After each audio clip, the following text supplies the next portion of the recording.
오늘 본문은 드디어 사도 바울이 로마로 들어가는 장면이 기록되어 있고, 또한 그 로마에서 그가 어떻게 이 2년을 보냈는지를 볼 수가 있습니다. 이 사도행전을 기록한 사람은 누가로 우리는 알고 있습니다. 이 누가가 로마까지 가는 길을 이렇게 상세하게 적었다는 거, 이게 참 한편으로 생각하면 이게 왜 이렇게 상세하게 적었는가, 이런 생각을 하게 되죠. 여러분 생각해 보십시오. 사도 바울이 예를 들면 여기 1회를 함께 머물렀다, 아니면 중간에도 마찬가지, 중간중간에 1회를 머물렀다 하는 내용이 나오는데, 그 1회 동안 무슨 말을 했는지, 그 교회를 위해서 어떻게 말하고 어떻게 권면했는지는 기록되지 않습니다. 그리고 도리어 유라굴로 같은 광풍을 만나서 어떤 상황에 있었느냐, 어떤 사람이 어떻게 했느냐는 자세하게 적어놨죠. 그러면서 오늘 본문에 보면 14절에 우리는 이와 같이 로마로 갔다, 이렇게 말합니다. 이와 같이 로마로 갔다. 로마로 가는 것은, 사실 로마로 간다는 건 사도 바울이 그토록 원했던 바이기도 합니다. 로마로 가는 것 자체를 사도 바울은 원해서 로마에 편지를 써서 자기의 마음을 표현했죠. 그게 로마서예요.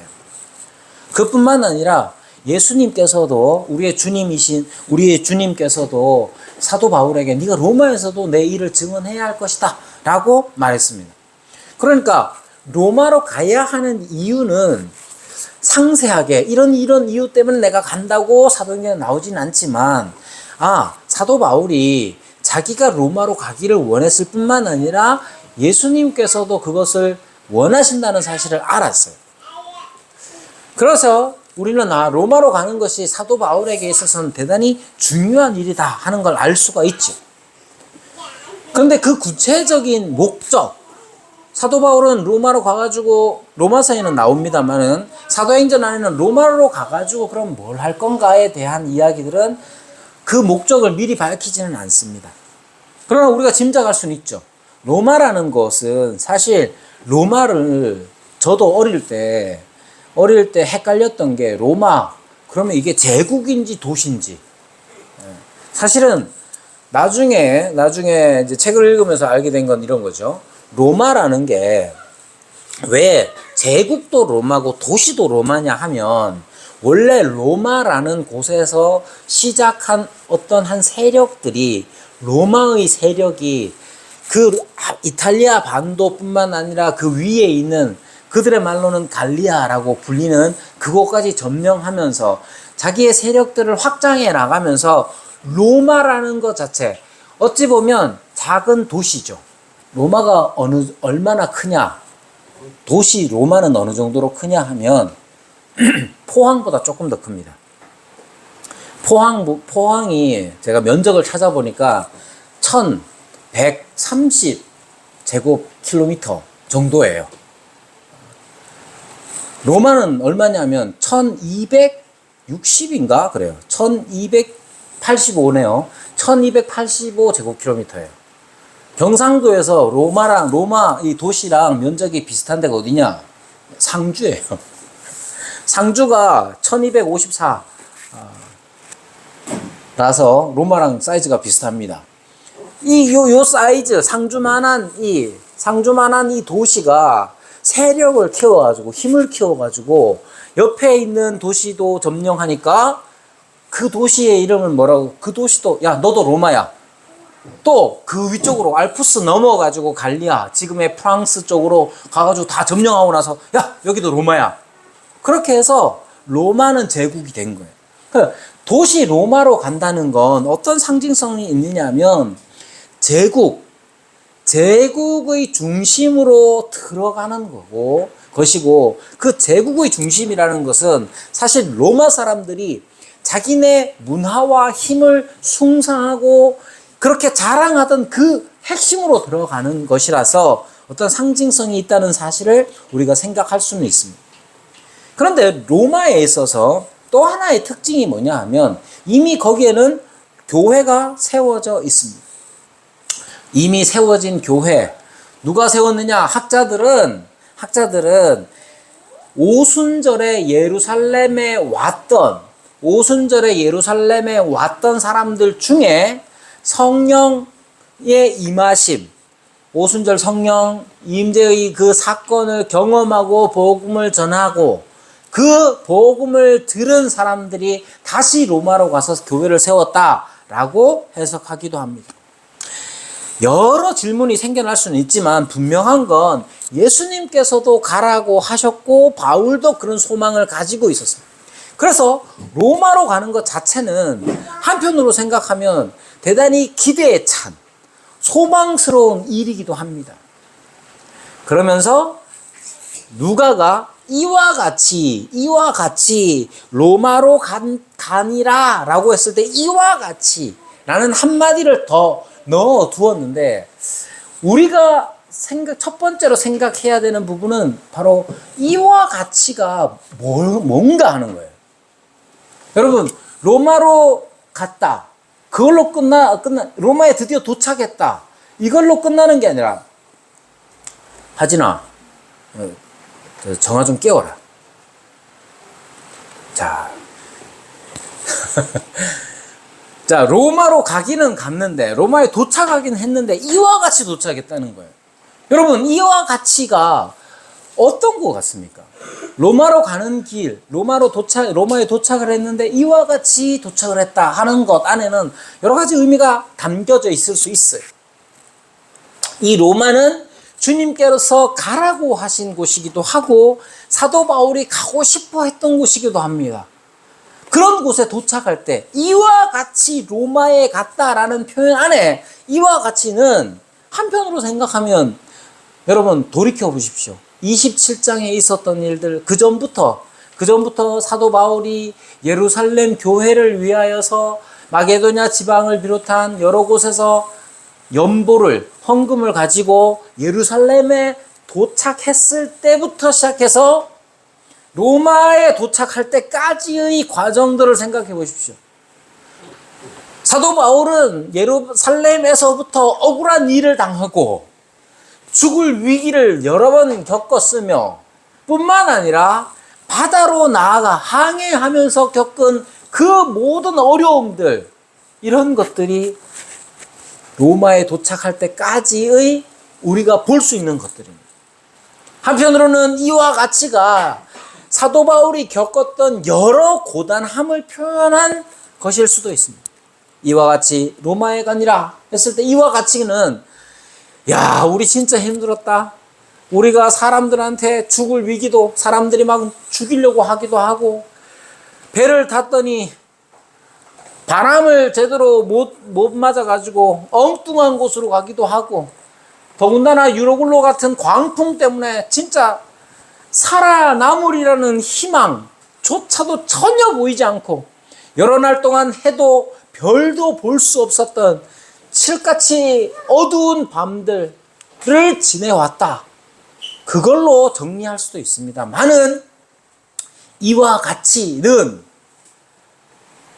신앙적으로 보자면, 이와 같이는 이 모든 여정, 이 고단한 여정에 하나님께서 어떻게 역사하셨는지 그것을 표현하는 말이라고 생각합니다. 여러분, 우리의 인생 또한 마찬가지입니다.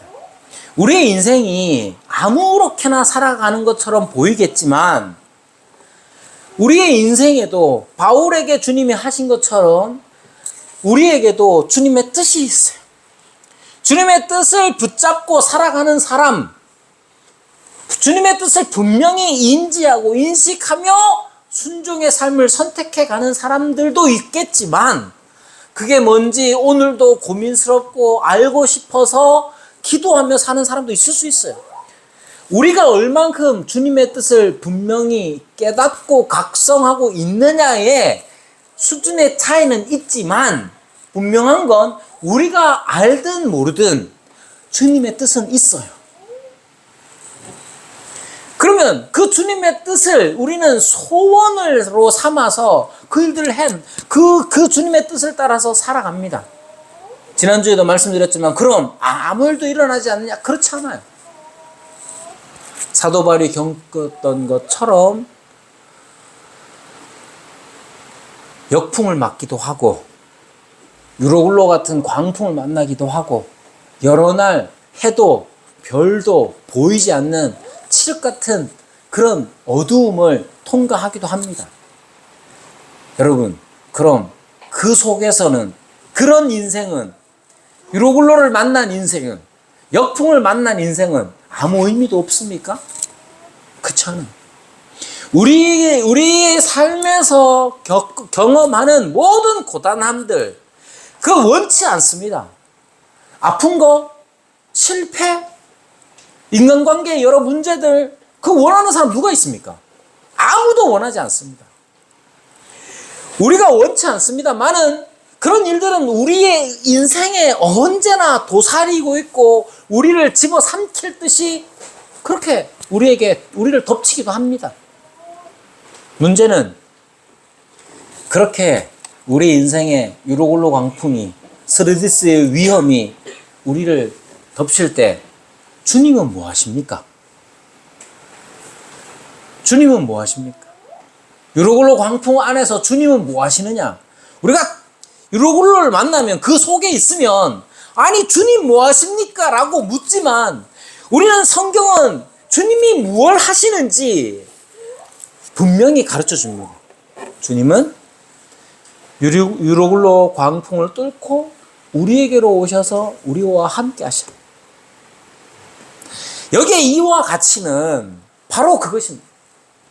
이와 같이 로마로 가니라 하는 이 말에는 단지 그냥 사도 바울 일행이 겪었던 여러 가지 고난과 어려움과 원통함과 고달픔만 있는 게 아니라 그 고달픔과 고통에 함께 하시는 주님.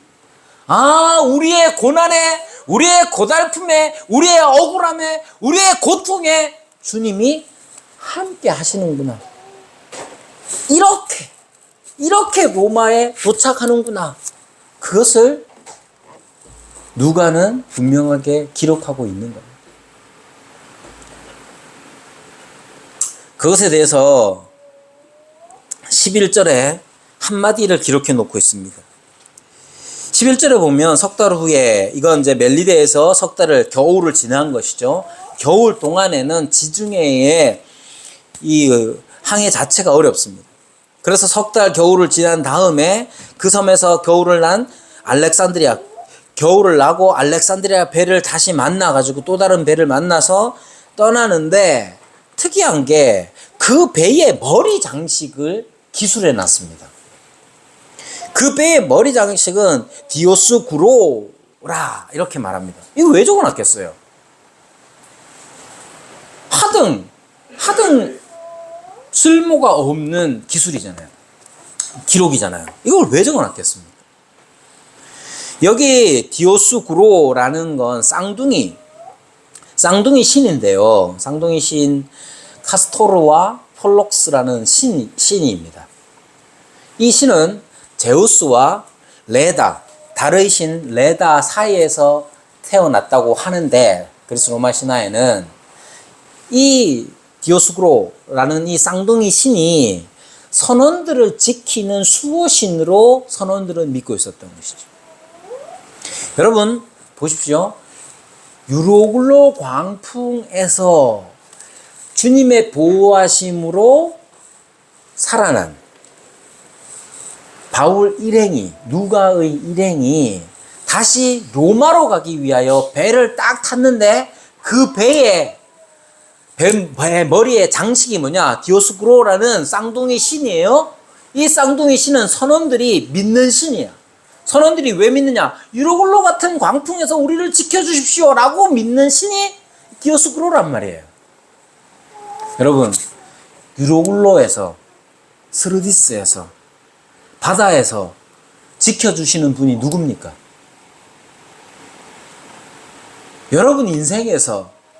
여러분의 인생에서 경험하는 그 고달픔과 고통, 어떻게 하면 안전을 누릴 수 있습니까? 여러분, 이 이때 사람들은, 뱃사람들은 디오스쿠로라는 신을 믿었어요. 여러분은 뭐 믿습니까? 여러분의 인생에 있어서 고달프고 고통과 질병, 그 속에서 여러분이 믿는 건 뭐예요? 주님 같아요? 여러분은 보험 안 믿습니까? 여러분이 무슨 일이 생기면 보험은 들어놨냐고 대번 묻잖아요. 저는 잘 아프지도 않고 사고도 잘 안 당하는데 몇 년 전에 사고를 당했어요. 사고를 당해서 맨 처음 들은 말이 뭐겠어요?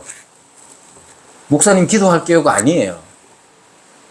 목사님 실비는 드러났어요. 이걸 묻더라니까. 여러분 실비는 드러났습니까? 여러분 지금 사람들은 어떻게 보면 돈을 더 믿어요. 옛날 사람들은 디오스쿠로를 믿었지만 요즘 사람들은 보장성 좋은 보험을 믿는단 말이에요. 그게 있으면 왠지 든든해 보이기도 하고 그게 없으면 불안해. 여러분 유로블로 광풍, 우리 인생의 여러 가지 어려움과 고통과 고난들, 그 속에서 우리는 진짜로 뭘 믿습니까? 누가는 그게 보이는 것 같았어요. 야, 딱 올라타는데 뱃머리에 장식이 뭐냐? 디오스쿠로라. 쌍둥이 신들이야. 딱 봤는데 야, 이 쌍둥이 신이 정말로 유로골로 같은 광풍에서 이들을 지킬 수 있느냐? 27장에 나와 있는 것처럼 누가는 그걸 경험한 거예요. 누가 유로골로에서 자신을 지켰는지, 누가 인생의 고통에서 자신을 지켰는지를 어떻게 알 수 있습니까? 고통 속에서, 인생에서 경험하는 여러 가지 고난 속에서 주님의 보호하심을 경험한 사람만이 알게 되는 거예요. 그래서 가끔 이런 말 하기도 싫지만 인생에서 고난을 만나는 거, 그게 목사로서 아무에게도 추천해주고 싶지 않습니다. 아무에게도 좀 아파봐라 말하고 싶지 않습니다. 좀 실패해봐라. 박한민이한테 내가 대학 실패를 한 3번 해봐라. 그렇게 말할 수가 없잖아요. 말하고 싶지도 않고 그런 걸 누구에게도 권하고 싶지 않습니다. 그런데 인생에서 고난을 맛본 사람만이 누리는 복이 있어요. 누가처럼 유로글로 광풍을 지나온 사람이 에게만 보이는 게 있단 말이에요. 디오스쿠로를 보면서 저게 선언을 지키는 게 아닌데 그걸 아는 거예요. 그렇게 로마에 도착하는 겁니다. 여러분, 우리 인생에 있어서도 마찬가지입니다. 우리가 원치 않은 고난이 우리를 삼키려고 덤벼들기도 하고, 우리가 원치 않는 어려움들이 우리를 넘어뜨리려고 하지만 그 속에 주님이 함께 하신다는 사실을 믿어야 합니다. 그리고 그것을 경험해야 합니다. 그래야 잘못된 게 뭔지를 보게 되는 거예요. 물론 이와 같이 로마로 가니라 하는 이 말에는 이와 같이는 사도 바울 일행, 신자들이 그 속에서 어떻게 했는지도 포함됩니다. 그 속에서 바울이 얼마나 마음을 다하여 기도했는지, 바울이 얼마나 두려워했는지, 그러나 그 두려움에 지지 않고 그 두려움에 맞서서 기도했던 바울을 보게 되는, 그렇게 로마로 가는 거예요. 그렇게 우리의 인생은 살아가는 거예요. 그렇게 주님의 뜻은 이루어지는 겁니다. 그러니까 여러분, 인생에 있어서 여러 가지 어려움들을 만날 때에 그것을 기뻐할 수는 없겠지만 낭망하지도 마십시오. 주님 앞에 기도하기를 바울처럼 힘쓰고, 그럴 때에 바울에게 주님은 유로글로 광풍을 뚫고 그와 함께 하셨듯이 우리 인생에도 함께 하실 겁니다.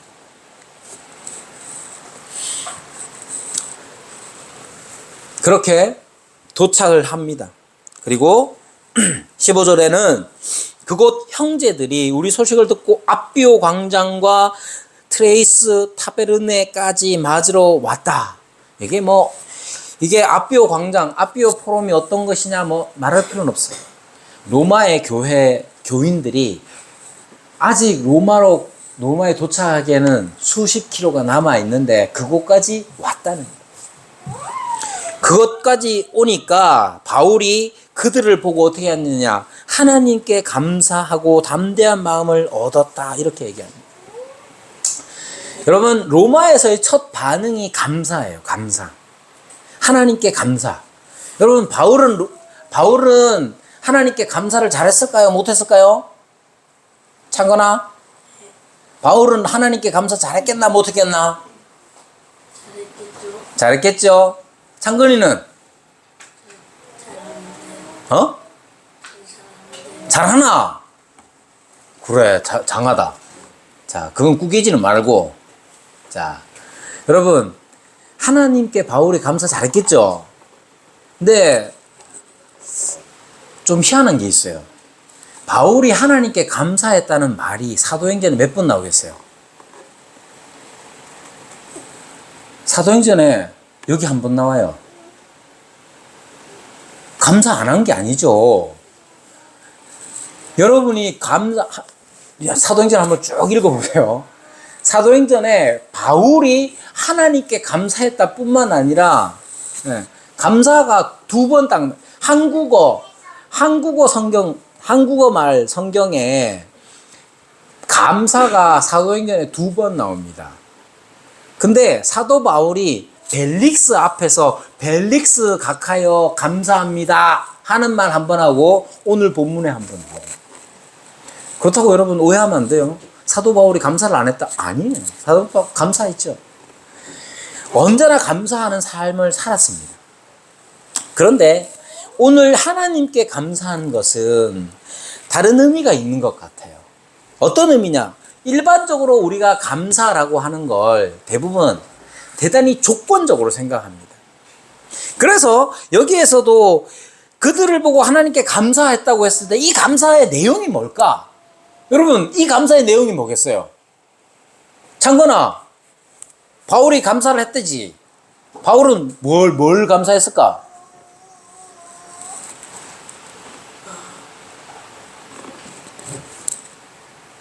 모든 것을 다. 야가 교회 생활을 평생을 해놔 너희. 모든 걸 다 감사. 그 중에 하나? 여러분, 보통은 이렇게 생각합니다. 여러분이라면 바울이 하나님께 감사했다고 했을 때 뭘 감사했겠어요?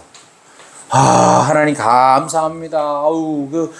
생각만 해도 끔찍한데 그 유로굴로도 그 통과하게 해주시고, 살아서 여기 도착하니까 다치지도 않았네. 감사합니다. 보통은 이렇게 생각한다고요. 당연히 그 일도 맞겠죠. 하나님께 감사한 거, 감사의 내용이 무엇이냐 따지고 생각해 봤을 때 무사히 도착하게 해주신 거, 하나님께서 나를 지켜주신 거 당연히 그것이 감사하죠. 그러나 여기 오늘 본문에서 보면 하나님께 감사하고 그 다음에 어떻게 이어지느냐 하면 담대한 마음을 얻었다는 거예요. 그러니까 하나님께 감사한 것 자체가 과거를 돌아보는 게 아니라 과거를 돌아보고, 하나님이 나를 여기에서 이 어려움에서 건져주시고 나를 보호해 주셔서 감사합니다. 과거를 돌아보는 감사가 아니라 미래를 향한 감사였고, 어떻게 보면 이 감사와 담대한 마음 둘 중에 중요한 걸 따지자면 담대한 마음이 중요하게 여겨집니다. 그냥 감사는 감사의 자체로 끝나는 게 아니라 담대한 마음을 얻게 만드는 수단 같은 거였던 거죠. 감사하고 담대함을 얻은 거예요. 그러니까 무사히 나를 지켜주셔서 그 고난과 고통 속에서 나를 지켜주셔서 감사합니다. 무사히 도착하게 해주셔서 감사합니다. 그것이 포함되어 있지만 핵심적인 것은 이 감사가 담대한 마음을 얻는 것과 관련이 되어 있는 거예요. 여러분, 담대한 마음을 얻는 건 어떤 의미겠어요? 앞으로 펼쳐질 일입니다. 로마에 도착을 해서 그가 그에게 주어진 일은 뭐냐 하면 복음을 전하는 일이겠죠. 여러분, 사도 바울은 이제 로마에 이전에 온 적이 없었고, 로마에 자기가 이방인의 사도라고 불리고, 예수님께서 너를 이방의 사도로 분명히 그렇게 사명을 주셨지만, 로마는 아니었던 거예요. 로마는 자기가 복음을 전한 적이 없단 말이에요. 그래서 하나님께 감사했다는 것은 어떤 의미가 있느냐 하면, 담대한 마음과 관련시켜서, 즉 복음 전파와 관련시켜서 보면, 하나님께서 이방인의 사도로 부르신 나 바울이 아니더라도 하나님은 하나님의 일을 하시는구나. 거기에 초점이 더 맞춰져 있는 것 같습니다. 여러분, 하나님께서는 하나님의 일을 하십니다. 바울의 사역이 아니어도, 나의 수고가 아니어도 교회는 세워졌고, 그리고 교회가 건물만 세워진 게 아니라 어떤 게 있습니까? 그리스도 안에서 한 번도 본 적이 없는 바울을 향한, 반대편도 마찬가지죠. 그리스도 안에서의 참된 교제가 일어나고 있는 것에 대하여 감사하는 거예요. 저 사람들이 나를 보려고 수십 킬로를 걸어왔구나. 나를 이렇게 대해주다니 감사합니다. 그게 아니라 그리스도 안에서, 복음 안에서 이들이 복음을 위한 헌신과 복음의 순종으로서 만나러 왔다는 사실을 그가 깨닫는 것이죠. 그러니까 바울이 로마에 도착했을 때 하나님 감사합니다 한 게 아니고, 그곳 형제들이 자신을 맞으러 수십 킬로를 걸어오고 바울이 그들을 봤을 때 그들이 그 수고를 아끼지 아니한 이유가 뭡니까? 바울이 돈을 가져왔기 때문입니까? 그게 아니라 바울도 그리스도 안에서 한 형제요, 그리스도의 은혜로 한 형제가 되었기 때문에 그를 환영하고 환대하기 위하여 그 수고를 아끼지 아니한 거. 다시 말하면 사도 바울은 내가 복음 전파의 일을 하지 않아도 하나님께서는 복음의 역사를 이루어 가시는구나. 그 복음이 열매를 맺어서 한 번도 보지 못했던 바울이지만 그 사랑 안에서, 그리스도를 사랑하는 그 사랑 안에서 그를 환영하고 맞아주는 이 수고를 아끼지 않는 모습을 보며 하나님께 감사하는 거예요. 앞으로 로마에서 그가 전할 복음은 어떤 겁니까? 바로 이러한 놀라운 역사를 이루어내는 거예요. 이미 이루신 하나님께 그는 감사하고, 그래, 내가 비록 묶여있는 처지이지만 나의 묶임과는 상관없이 하나님께서는 하나님의 복음을 이 땅에서 이루어 가실 것이다, 담대한 마음을 얻는 거예요.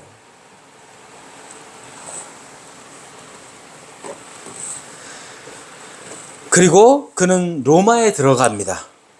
우리가 로마에 들어가니, 여러분, 로마에 들어가서 그가 한 일은 뭐냐 하면 우린 잘 압니다. 바로 복음을 전파하는 일이죠. 이 복음 전파에 있어서 사도 누가는 복음 전파, 복음의 내용에 대하여 두 단어로, 두 가지로 그것을 표현합니다.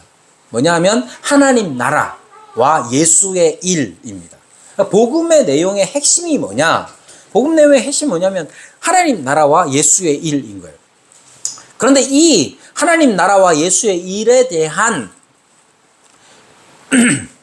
본격적인 전파, 증언 이전에 바울이 한 일이 있는데, 그건 뭐냐면 자기 변호예요.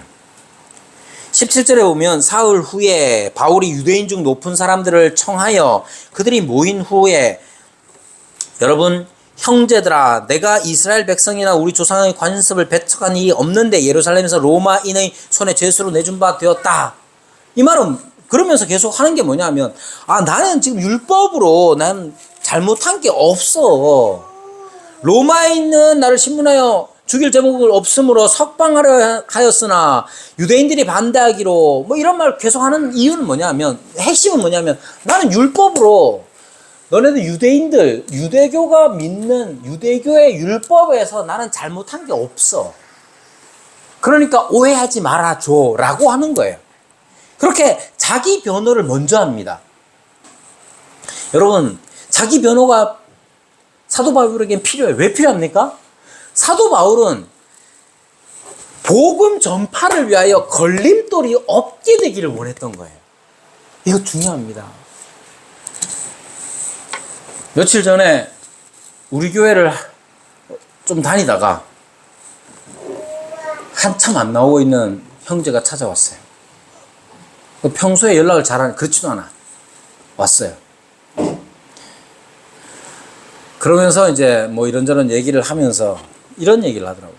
자기가 지금도 이제 교회를 지금 회피하고 있다는 거예요. 자기 부모님도 다 다니고 자기 부모님도 계속 매 주일마다 교회 동영상 이렇게 찍어가지고 보내주면서 그래 꼭 교회 가라 빨리 가라 막 이러고 있다는 거예요. 근데도 자기는 이제 교회를 안 나가고 있어요.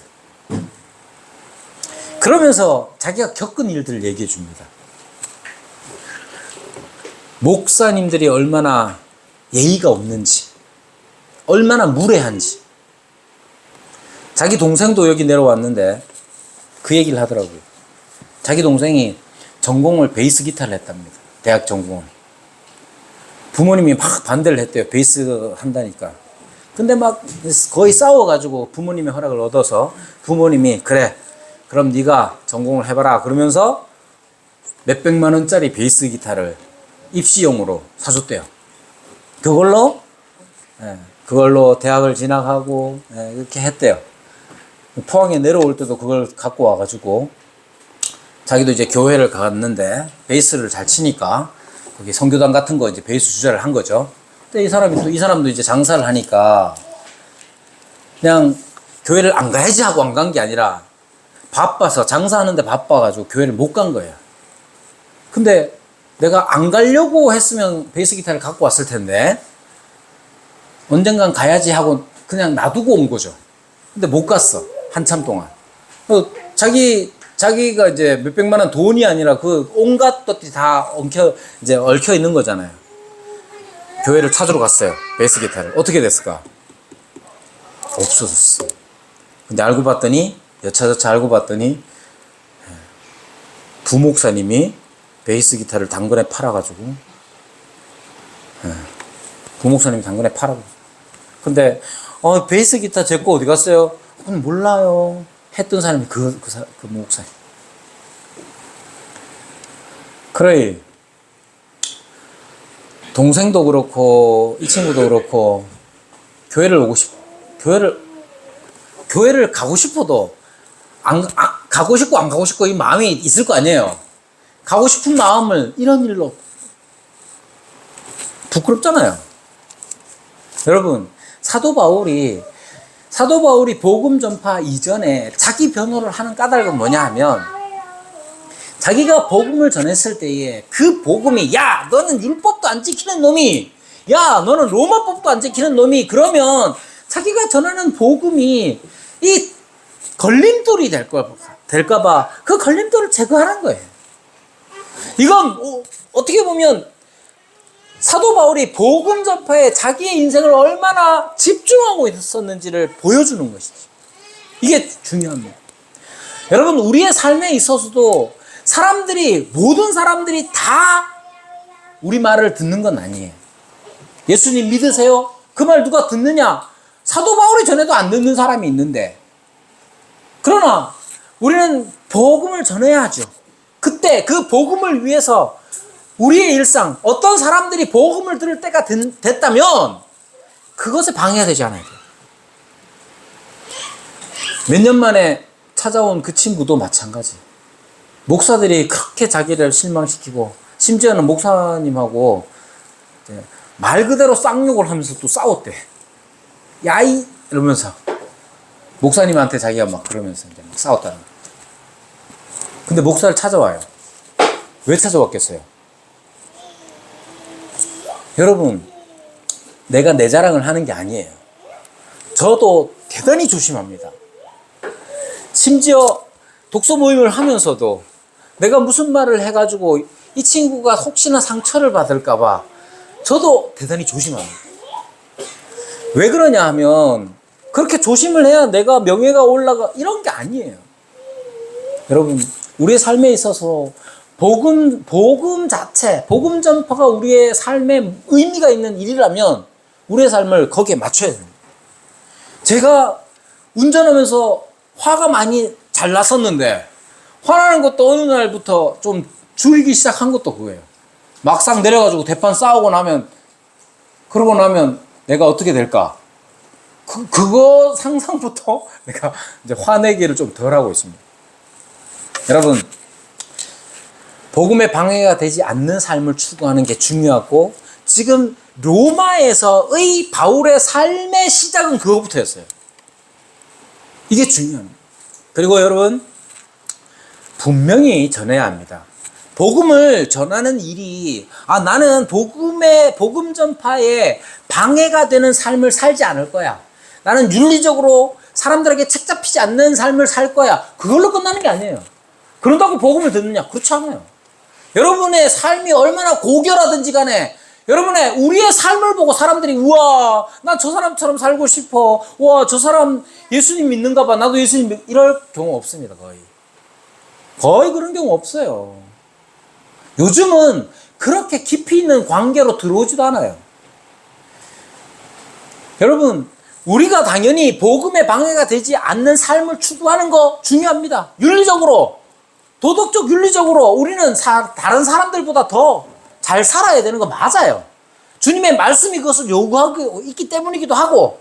그러나 여러분, 우리가 윤리적으로 산다고 해서 사람들이 복음의 필요를 깨닫는 게 아니에요. 복음은 전파하는 거예요. 그래서 사도 바울은 복음을 전파합니다. 하나님 나라와 예수의 일을 그는 유대인들에게 먼저 전하고 유대인들이 받지 않으니까 이방인들에게도 전합니다. 누구에게든지 복음을 듣지 못하고 알지 못하는 누구에게든지 복음을 전파하는 삶을 살아야 되는 거예요. 그게 로마에서의 삶이었고 사실은 주님의 뜻이고 우리가 이 세상을 살아가는 이유입니다. 여러분, 옛날에 코미디언이 개그맨이 나와가지고 성공하고 싶어 연락해 그러고 막 명함 뿌리던 배짱 마른 사람이 있었는데 여러분, 사람들은 성공이라는 것에 목을 메어서 뿌려진 명함을 줍기도 하지요. 우리는 복음 전파, 복음에 대한 분명한 사명감을 가지고 있어야 됩니다. 사도 바울의 삶이 그것을 나타내주고 있습니다. 우리 인생이 어떤 상황에 처할지는 모르지만 그 모든 상황은 복음의 장이 됩니다. 고난 속에서도 복음을 맛보게 되는 것이고 성공 속에서도 복음을 맛보게 되는 겁니다. 그리고 그 복음은 전파를 위해서 우리에게 주시는 것이니 우리가 복음 전파를 위하여 더 힘써서 주님 앞에서 살아가는 저와 여러분이 되기를 바랍니다. 우리 말씀을 생각하시면서